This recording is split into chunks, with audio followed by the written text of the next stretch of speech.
Sam Altman, the CEO of OpenAI, talks about the future of intelligence and what it means for humanity. For most people, AI is just a tool, a faster assistant, a better search engine.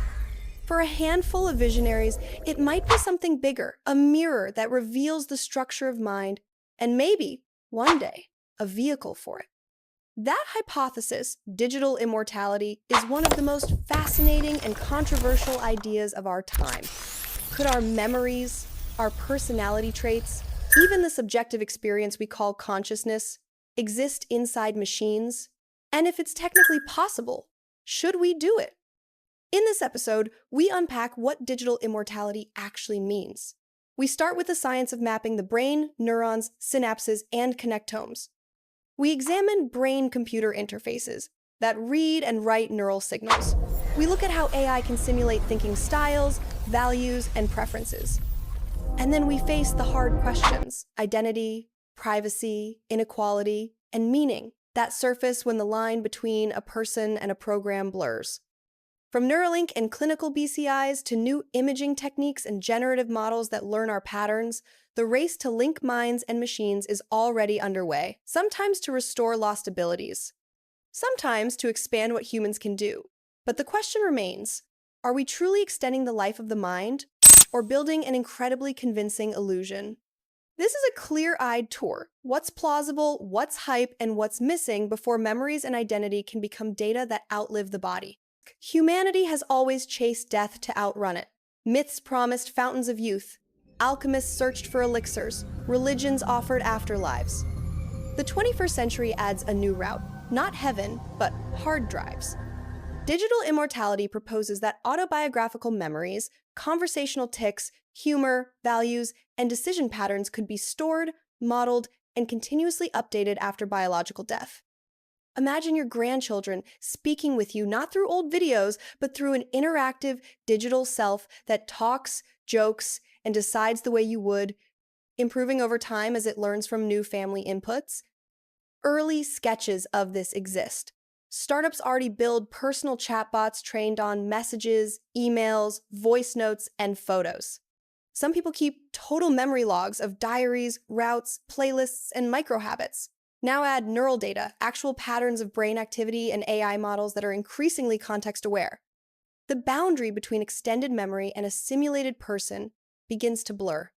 But this dream has layers. The first is archival, preserving who you were. The second is continuity, running a you that can keep learning. The boldest is transfer, moving consciousness itself.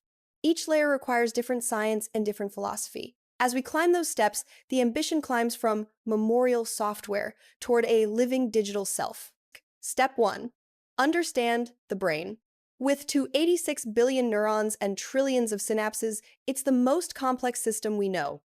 Projects like the Human Connectome and the Brain Initiative aim to capture structure and dynamics, live patterns. New techniques make the invisible visible. Ultra-high-resolution imaging, serial electron microscopy, reconstructs synaptic networks in 3D. Dense electrophysiology and functional optical methods record spikes and activity waves in real time. Machine learning links neural patterns to intentions, imagines speech, recalled memories, and fine motor plans.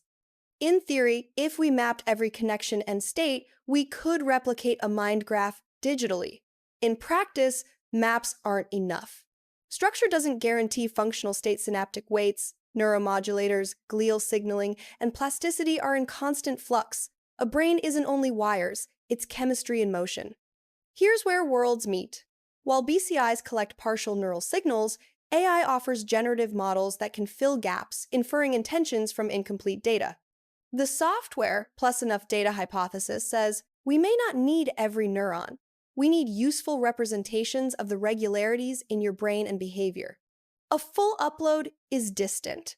What looks plausible in coming decades is a modeled self, highly faithful in style and preferences, good at decisions you would typically make, and improving as it ingests more of your life history.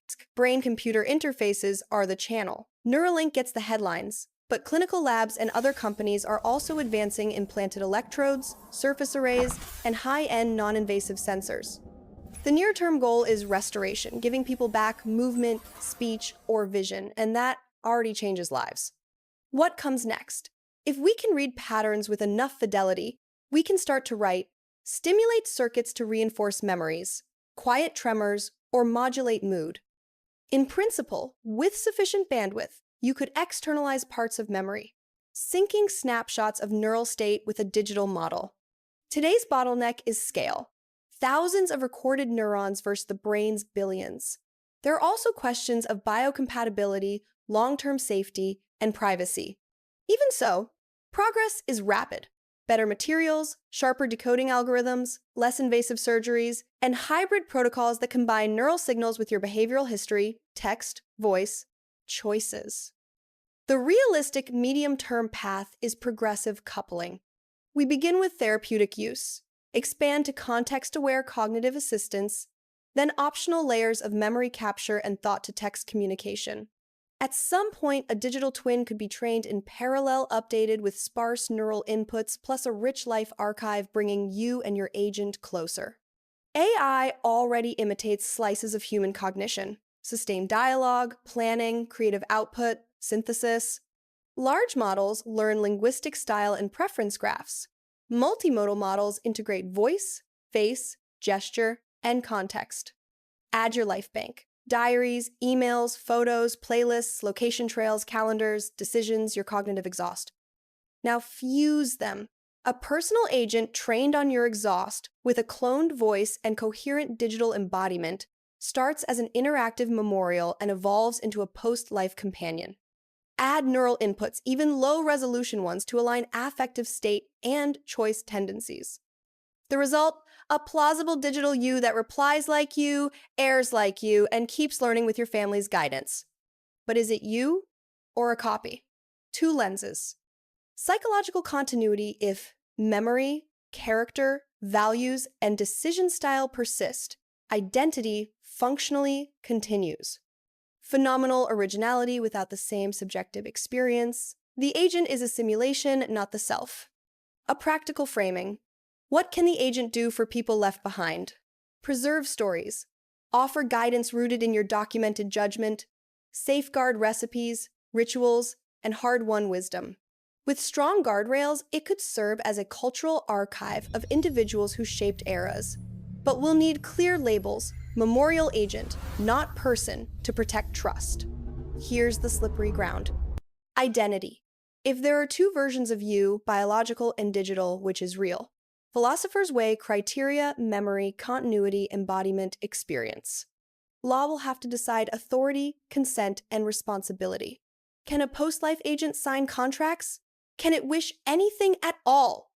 Privacy and ownership. An upload exposes the vault. Thoughts, desires, regrets. Who owns that mind file? You, your heirs, a nonprofit trust, a company? Governance must prevent predatory commercialization, unconsented rewrites, and surveillance. Inequality. If costly, the tech becomes a privilege, granting elites extended cognitive capital. If cheap and ubiquitous, we risk trivializing death with shallow, you-like clones. Policy and licensing choices can avoid both extremes: public interest frameworks, open standards, and portability. Meaning and finitude. Mortality scaffolds, meaning limits create urgency. If endings recede, how do we recalibrate ambition, legacy, forgiveness, and regret? The answer may not be literal immortality, but responsible continuity, extending wisdom and connection without confusing simulation for the sacred. Security. What stops malicious copies? Watermarks, cryptographic keys, and provenance proofs to authenticate legitimate agents.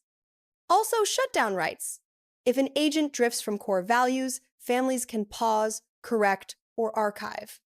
Debating these issues now prevents emergency repairs later. Technology can amplify our humanity or distort it depending on the institutions and norms we design alongside the code. We stand at the edge of a frontier. For the first time, the idea of immortality isn't just myth or metaphysics. It's being written in silicon and explored in labs. Jeff Bezos bets on extending biological life. Elon Musk builds interfaces to couple brain and machine. Sam Altman, from the software side, explores how AI models might host or reflect human intelligence. Together, these visions point to one question: Will some part of us one day live not in bodies, but in data? The science is young, bandwidth is limited, maps are incomplete, philosophy is unresolved, and yet the momentum is real. We're likely to see meaningful memorial agents first, authentic, transparent, and helpful to families long before any credible claim of mind uploading. After that, progressively tighter couplings between people and their digital twins may emerge for work, creativity, and memory support. The dream of living forever